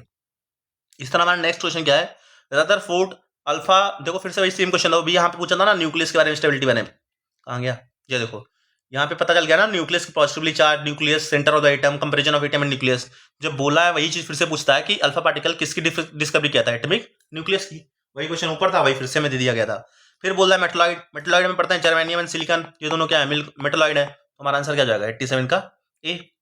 इसी तरह हमसे पूछा है कि विच one of the following is not explained by the Dalton's atomic theory. तो इन्होंने क्या किया था कि डिफरेंट काइंड ऑफ सब एटॉमिक पार्टिकल का बारे में नहीं बताया था इन्होंने, बस डेल्टन की थ्योरी में कंजर्वेशन ऑफ मास के बारे में बताया था, कांस्टेंट प्रोपोर्शन के बारे में बताया था, और मल्टीपल प्रोपोर्शन के बारे में बताया था। हमने कभी भी सब एटॉमिक पार्टिकल्स की डिफरेंट काइंड ऑफ प्रेजेंस के बारे में इन्होंने नहीं बताया था। तो हमारा आंसर क्या जाएगा, सी। इस तरह नेक्स्ट क्वेश्चन क्या है, which one of the following contains all Lewis acids, AlCl3 CO3 BF3। तो ये दोनों तो वैसे भी बेस हैं, तो यहाँ पे एसिड्स तो ही नहीं सकते हैं, बाकी बचता ये और ये। तो इसमें जो है NH3 और H2O क्या लगता है, ये एसिड्स है या बेस है, अगर ये बेस है तो एसिड कैसे हो सकता है, तो हमारा आंसर क्या जाएगा, ए, ठीक है। इस तरह नेक्स्ट क्वेश्चन क्या है, number of electrons present in the species H2 plus He H2 O2 plus respectively are. H2 plus है, देखो हमें पता है H का 1 होता है तो 2 into 1, बट यहाँ पे क्या है कि प्लस है ना, प्लस है मतलब -1 कर दोगे तो कितना बचेगा, 1 बचेगा। फिर इस तरह हीलियम में कितने होते हैं, 2 होते हैं उसका मास, हाइड्रोजन का H2 है तो 2 into 1 फिर से 2 हो जाएगा। फिर ऑक्सीजन का 8 होता है तो 8 into 2 16, बट प्लस है मतलब एक इलेक्ट्रॉन ने डोनेट किया है तो उसके पास कितना बचा है 15, मतलब एक इलेक्ट्रॉन की कमी है ना, प्लस है तो कितना हो जाएगा 16 थे, बट एक प्लस लगने की वजह से क्या हो जाएगा 15, तो हमारा आंसर क्या हो जाएगा ए। ठीक है, आसान था। ठीक है, साइंस तो बहुत आसान थी इस बार की, सारे क्वेश्चन उसमें सही होने चाहिए थे आपको। Consider the following statements with respect to the performance of the merchandise export of India in financial year 2024। Share of capital goods such as machinery equipment other durable goods decreased substantially. ठीक है, तो ये गलत है। देखो जब भी हमें ऐसा नहीं, जनरली जब ऐसे क्वेश्चन आता है कंसिस्टेंटली एंड सब्सटेंशियली इस टाइप के कि डायरेक्ट इंक्रीज और डिक्रीज की बात करता है तो स्टेटमेंट जनरली गलत होते हैं। ठीक है, ऐसा है भी नहीं, तो यहाँ पे ये गलत हो जाएगा। फिर बोला है कि share of consumer goods and intermediate goods increase, तो ये भी हमारा ऐसा नहीं है, मर्चेंडाइज एक्सपोर्ट की वजह से ऐसा नहीं है, तो हमारा आंसर क्या हो जाएगा डी हो जाएगा। ठीक है, फिर प्रोजेक्ट नेक्सस, देखो इसके बारे में भी थोड़ा सा जान लेना, आरबीआई का है ये, किस लिए है प्रोजेक्ट नेक्सस, ये सीएससी में पूछ सकता है। ये क्या है ना कि अभी हमने सुना ना सिंगापुर के साथ और उसके साथ हम क्या कर रहे हैं कि अलग अलग, जैसा यूपीआई हमारा ना, ऐसे ही हम अपने पेमेंट के लिए, क्रॉस बॉर्डर रिटेल पेमेंट्स के लिए हम क्या कर रहे हैं, बना रहे हैं। ये किसका इनिशिएटिव है, आरबीआई का है। अभी हम सिंगापुर के बाद सुना होगा ना, सिंगापुर के साथ हमने बनाया हुआ था। ठीक है, 2-3 और भी जगह से हम बना रहे हैं, तो इसको जान लेना, इंटरनेशनल इनिशिएटिव है to enable instant cross border retail payment, किसका, ये आरबीआई का है। इसी तरह हमारा क्या है, while calculating the consumer price index housing is an item classified as, ये इसका आंसर जाएगा हमारा कोर सर्विस। ठीक है, इस तरह हमारा नेक्स्ट क्वेश्चन क्या है, which one of the following established the first global capability center in India, Texas Instruments। देखो ये सब सीए के क्वेश्चन है, करंट अफेयर के, तो ये देख लो। ठीक है, बाकी वहीं से ये देखना। फिर ये क्या दिया हुआ है, नॉट करेक्टली मैच्ड क्या है। अब बोला है कि global value chain, international product sharing, world integrated trade solution, database on GBC related issue and CAD, current account deficit, foreign direct investment. देखो यहाँ से हम यहाँ देख सकते हैं, देखो और तो हमें कुछ पता ना हो, हमें पता है थर्ड स्टेटमेंट तो गलत ही है, बाकी तो आप जान, देखो सीएडी जो करंट अकाउंट डेफिसिट होता है, हमें पता है एफडीआई जो होता है हमारा कैपिटल अकाउंट में आता है, तो यहाँ पे करंट के लिए बोला, तो ये तो हमारा वैसे भी गलत हो जाएगा, जब थर्ड गलत हो जाएगा यहाँ से। ठीक है, और बाकी आप देख लो, ग्लोबल वैल्यू चेन जो होता है वो इंटरनेशनल प्रोडक्ट शेयरिंग के लिए होता है। कि वैल्यू चेन किस लिए होता है, चेन किस लिए बनाते हैं हम, ताकि प्रोडक्ट को शेयर कर सके। तो पहला स्टेटमेंट हमारा सही है, पहला सही है, तीसरा गलत है। तो यहाँ से अगर हम देखें तीसरे को गलत काट दें, मतलब सॉरी तीसरा नहीं हो सकता है, पहला सही है, मतलब पहला सही है तो पहला स्टेटमेंट, क्योंकि नॉट करेक्ट पूछा हुआ है तो पहला नहीं, पहला सही है, मतलब ये दोनों गलत हो गए। फिर अब सेकंड एंड थर्ड, थर्ड में देखते हैं, सेकंड देखते हैं, world integrated trade solution data based on GBC related trade. अगर ट्रेड के बारे में पूछा है, सॉल्यूशन के बारे में, तो ट्रेड के लिए दिया हुआ है, तो हो सकता है ये सही हो। बाकी ये सही है, इसकी रिपोर्ट है, बट पता होना चाहिए। बाकी हम थोड़ा लॉजिक लगा के कम से कम 50-50 तक तो पहुंच ही सकते हैं कि ये इसका गलत है और ये सही है। ठीक है, बाकी इसका आंसर सी है। फिर नेक्स्ट क्वेश्चन क्या है, how can currency depreciation stimulate and increase in net export. हमें पता है कि अगर करेंसी को डिप्रिसिएट होती है, हमारी करेंसी डिप्रिसिएट होती है, तो हमारा जो एक्सपोर्ट होता है वो बढ़ जाता है, एक्सपोर्ट बढ़ जाता है, और इंपोर्ट क्या होता है, कम हो जाता है, क्योंकि हमारा जो प्राइस होता है डिप्रिसिएट करने की वजह से। तब बोला by reducing export cost, export बढ़ता क्यों है, क्योंकि उसका जो कॉस्ट है वो कम हो जाता है, तो ये हमारा स्टेटमेंट सही है। और रिड्यूसिंग इंपोर्ट प्राइसेस, इंपोर्ट कम क्यों होता है, क्योंकि उसकी प्राइसेस इंक्रीज होती है, ना कि रिड्यूस होती है, तो हमारा दूसरा स्टेटमेंट क्या जाएगा, गलत हो जाएगा, और हमारा पहला स्टेटमेंट सही जाएगा। इकोनॉमी का ये बेसिक क्वेश्चन है। ठीक है, फिर हमारा नेक्स्ट क्वेश्चन क्या है, सीपीआई कोर इन्फ्लेशन क्या होता है। कोर इन्फ्लेशन हमें पता है कि क्या होता है, सीपीआई हेडलाइन में से हम क्या करते थे, हेडलाइन से हम फूड एंड फ्यूल को माइनस कर देते हैं, फूड एंड फ्यूल को माइनस कर देते हैं। क्यों माइनस कर देते हैं कोर इन्फ्लेशन के लिए, क्योंकि ये दोनों जो होते हैं वो वॉलेटाइल होते हैं, वॉलेटाइल होते हैं, तो ये लॉन्ग टर्म के लिए नहीं होता है। अगर हम सीपीआई हेडलाइन को कोर सीपीआई हेडलाइन को देखें तो ये क्या होता है, शॉर्ट टर्म के लिए होता है, कि उसमें वॉलेटाइल आइटम्स होते हैं, फूड एंड फ्यूल। बट अगर हम कोर इन्फ्लेशन की बात करें तो उसमें से फूड एंड फ्यूल को हम माइनस कर देते हैं, तो हमारे पास क्या बचता है कि नॉन वॉलेटाइल आइटम्स बचते हैं, तो ये लॉन्ग टर्म के लिए होता है। तो हम ऐसा भी पूछ सकता है कि कोर इन्फ्लेशन जो होता है वो लॉन्ग टर्म के लिए होता है, हमें पता होना चाहिए। और हेडलाइन किसके लिए होता है, शॉर्ट टर्म के लिए होता है, क्योंकि इसमें वॉलेटाइल आइटम्स होते हैं और इसमें नॉन वोलेटाइल आइटम्स होते हैं। तो हमारा आंसर क्या जाएगा, CPI headline inflation minus food and energy, energy means fuel ही है। ठीक है, हमारा आंसर क्या जाएगा, सी।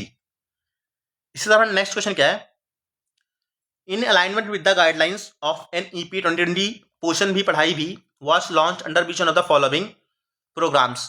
ये early childhood care and education के तहत ये शुरू हुआ था। ठीक है, इसका आंसर क्या जाएगा, सी। इस तरह नेक्स्ट क्वेश्चन है, which one of the following defines flexi workers. Flexi workers हमें पता है, जो देखो यहाँ से नाम चला फ्लेक्सिबल वर्कर्स, ठीक है, जो तो ये फ्लेक्सी वर्कर्स किसके है, इनफॉर्मल सेक्टर एम्प्लॉइज है वर्किंग इन अर्बन एरियाज। कैसे, जैसे कि देखो फॉर्मल तो नहीं सकते, फॉर्मल वर्क कॉन्ट्रैक्ट्स हैं तो हमें पता है उसमें क्या होता है कि फ्लेक्सिबल नहीं होता है, वो उनका जो डेली आवर्स है वो फिक्स है, डेली टाइम फिक्स है। Agriculture labour migrating to urban areas, ये भी नहीं होता। रेगुलर सैलरीड वर्कर्स, इनका भी आर फिक्स होता है। और जो ये माइग्रेट कर रहे हैं एग्रीकल्चर लेबर, वो क्या कर रहे हैं वहां पे जाके, ये डिफाइन ही नहीं है। इनफॉर्मल सेक्टर ये होते हैं जो कि अर्बन एरियाज में फ्लेक्सी वर्कर्स ही कहलाता है, जैसे कि जोमेटो वाले भैया हो गए हमारे, ठीक है, स्विगी, ब्लिंकिट, ये सब क्या है, फ्लेक्सी वर्कर्स ही तो है। तो यहाँ पे देखो ये पढ़ते हैं, इतना तो न्यूज में है, गिग वर्कर, वहीं से ही ये आ रहा है, फ्लेक्सी वर्कर भी आ रहा है, ठीक है, उसी से ये भी न्यूज में आ रहा है। तो हमारा आंसर क्या जाएगा, भी हो जाएगा। आसान क्वेश्चन था, तो आप पढ़ते आप 4 ऑप्शन तब भी लगा लेते। नेक्स्ट क्वेश्चन है, which one of the following is integrated teacher training programme. तो कौन सा, ये निष्ठा है, ठीक है, निष्ठा हमारा आंसर हो जाएगा। इसी तरह हमारा नेक्स्ट क्वेश्चन क्या है, which one of the following does not refer to the bow and arrow as a weapon of war in ancient India. Saranga and Kodanda and Karmuka. कुंडा। देखो अब ऐसे क्वेश्चन है तो इसको तो मैं तो होता तो इसको तो स्किप कर देता, बट मेरा एक फ्रेंड है, उसने क्वेश्चन अटेम्प्ट किया था, उसका पेपर था, तो वो कैसे बोल रहा था कि देखो श्रृंगा जो है, उसने इसका हिंदी देखा था कोडंडा एंड कर्मुका का। तो ये कोडंडा, उसने कहा कि ये दंड करके दिया हुआ था, कोदंड लिखा हुआ था हिंदी में, दंड करके तो दिख रहा है कि दंड है, तो ये बो एंड एरो का ही काम है। और कर्मुका, कर करके, जो कर मतलब क्या होता है, हाथ होता है, तो बोला कि बो एंड एरो का था, तो हमें पता चल गया कि ये क्या है कि हाथ से खींच रहा है, तो ये हाथ हो जाएगा। तो ये दोनों स्टेटमेंट तो मैंने एलिमिनेट कर दिए थे। उसके बाद उसने बोला कि जो ये सरंगा है, सरंगा भी लिखा हुआ था, जो सरंग करके था, ये भी बो एंड एरो का भी हमें दिख रहा था, केवल कुंटा ही था, जो कि मेरे को लगा कि ऐसा नहीं हो सकता जो हाथ से नहीं हो रहा था, तो फिर हमने इसको क्या कर दिया, इसी को लगाया है, और ये सही हो गया। देखो मैं मानता हूँ कि पेपर में इतना दिमाग नहीं चलता, बट बस इसी बता रहा हूँ कि उसने ऐसा मुझे को बोला है, तो मैं बता दे रहा हूँ कि हाँ, ऐसे भी अगर आप थोड़ा भी वहां पे सोचते हो तो सकता आप लगा सकते, बट मैं तो होता तो अगर ऐसे देखता तो मैं इसको इसकी भी करता, ठीक है, या तो आपको नॉलेज हो, ठीक है। आगे बढ़ते हैं, नेक्स्ट क्वेश्चन क्या हमारा, what is the military device refer to by the term मंजानिक। तो ये एक डिवाइस है स्टोन फेंकने का, ठीक है, इसका आसान सा इसका आंसर है a device for throwing stones, ठीक है, और कैवलरी के लिए ये नहीं है, ना बोल्टिंग डिवाइस है, इसका क्या है, थ्रोइंग स्टोन्स के लिए है मंजानिक। ये भी एंशिएंट इंडिया का ये पार्ट है, ठीक है, एंशिएंट में ये टर्म्स में थोड़े बहुत मैं तो इसको जानता था, क्योंकि मैंने देखा हुआ था, शायद ये प्रीवियस क्वेश्चन था यूपीएससी का ही, इससे मुझे ये पता था। बाकी ये एंशिएंट इंडिया में भी दिया हुआ है टर्म्स में, ठीक है, ये प्रीवियस क्वेश्चन शायद सीडीएस का ये कि यूपीएससी का किसी का ये क्वेश्चन है, मैंने देखा हुआ था, इससे मुझे पता था ये। फिर आगे बढ़ते हैं, the process of indigo extraction underwent great improvement as a result of the. हमें पता है कि कभी भी अगर हमें इंप्रूव करना होता है क्वालिटी ऑफ सॉइल, तो फर्टिलाइजर उसमें नहीं करते हैं, ना कि मैकेनिकल क्रशिंग टूल्स यूज करते हैं, ना स्लेव लेबर का, हमें पता है जिप्सम एंड लाइम से ही उसको सही करते हैं। तो हमारा आंसर क्या जाएगा, सी हो जाएगा। तो हम हमेशा पढ़ते हैं कि हमें भी कभी भी सॉइल को अगर एनहेंस करना होता तो जिप्सम उसमें ऐड करते हैं, ठीक है। नेक्स्ट क्वेश्चन क्या है हमारा, which one of the following is listed in the Ain e Akbari as one of the Indian sciences prescribed by Akbar for the scholars to learn at school. ज्योतिष है ये, ठीक है, इसका आंसर क्या जाएगा, ज्योतिष। Consider the following statements about the arms used by Europeans in warfare in India. The first lock muskets could work in even in bad weather. The addition of bayonet made musket a more effective and dangerous weapon in close combat. The wrought iron cannon barrels were easy to move and maneuver. तो इसमें एक गलत है, the flint lock muskets could work even in bad weather. The addition of bayonet made musket a more effective and dangerous weapon in close combat. The wrought iron cannon barrels were easy to move and ये मैं बता देखो ये वाला statement आ रहा है यहाँ पे गलत हो जाता है कि जो रॉट आयरन कैनन होते हैं वो इजी टू मूव नहीं होते हैं, ठीक है, उसको भारी होता है, उसको मैं यूज करने के लिए इजी टू यूज नहीं होता, तो यहाँ स्टेटमेंट क्या जाएगा, गलत हो जाएगा, और ये दोनों हमारा सही हो जाएगा, ठीक है। इस तरह नेक्स्ट क्वेश्चन क्या है, which of the following statement about the grammarian Katyayana is correct. Contemporary Panini गलत है, ना पतंजलि के, ये ही belong to a period between Panini and Patanjali, इसका यही आंसर हो जाएगा, ठीक है। ये सब हिस्ट्री के क्वेश्चन है जो आप पढ़ेंगे तभी कर सकते हैं, इसमें कोई ऐसा लॉजिक नहीं लगेगा, ठीक है, आपको पता होना चाहिए, ठीक है, नॉलेज बेस्ड क्वेश्चन है, प्योरली नॉलेज है। नेक्स्ट क्वेश्चन क्या है, which one of the following statement about Rigvedic goddess is correct. Ushas represent freedom of sickness, Sinivali bestows children, Aditi is a goddess of dawn, Raka is a goddess of space. तो answer क्या जाएगा हमारा B, सिनिवली bestows children. ठीक है, ये भी देखो ऋग्वेद का क्वेश्चन है, मतलब एंशिएंट का है, इसको भी हमें नॉलेज बेस्ड क्वेश्चन है, पता होना चाहिए, तभी होगा, नहीं तो नहीं होगा। फिर हमारा क्या है, which one of the following statement about the Buddhist goddess Hariti is correct, she was converted by the Buddha from a bloodthirsty yakshi to a benevolent maternal figure. यही इसका हमारा आंसर है। ठीक है, ये आंसर हो जाएगा इसका। ये सारे जितने भी देखो हिस्ट्री के क्वेश्चन आ रहे हैं ना, ये सारे नॉलेज बेस्ड, अगर पता है तो पता है, अदरवाइज स्किप। इसमें आप कोई नॉलेज वो लॉजिक नहीं लगा सकते, ज्यादा लगाएंगे तो फिर माइनस में जाएंगे। ठीक है, नेक्स्ट क्वेश्चन क्या है, consider the following statement about the literary language अपा ब्रह्मसा। It appeared in the recognizable form by the 6th century. It developed out of mixtures of regional vernaculars with the Prakrits and Sanskrit. तो दोनों statement इसके क्या है, सही है। ठीक है, फिर हमारा नेक्स्ट क्वेश्चन क्या है, who composed Jain Bilas a history of the rulers of Kashmir in the time of Zainul Abidin. ठीक है, तो ये क्या हो जाएगा इसका आंसर है श्रीवरा। ठीक है, श्रीवरा इसका आंसर हो जाएगा। देखो ये सारे नॉलेज बेस्ड क्वेश्चन है। In which one of the following works has Amir Khusro praised the climate of India, its language notably Sanskrit, its art and music and even its animals. तो इसका आंसर क्या हो जाएगा, नू सिफिर। नेक्स्ट क्वेश्चन क्या है हमारा, which one of the following works was written in early 18th century by the Bengali poet Rameshwar Bhattacharya. तो ये कौन लिखा था, Shiva Sankirtan. Which one of the following present day territories was outside the limits of Ashoka, Brahmaputra valley, Assam. ये नहीं थे, बाकी बलूचिस्तान, नॉर्थ बंगाल एंड कश्मीर, ये सारे थे। ठीक है, बस ये खत्म होता है, 120 क्वेश्चन ये खत्म हो गया। ठीक है, आई होप ये समझ में आया होगा आपको। ठीक है, ये आंसर्स जो है, ठीक है, इसके आंसर की है CDS का, तो आप एक बार अपनी कॉपीज चेक कर सकते हो कि क्या आपने गलत किया हुआ है, क्या सही किया हुआ है।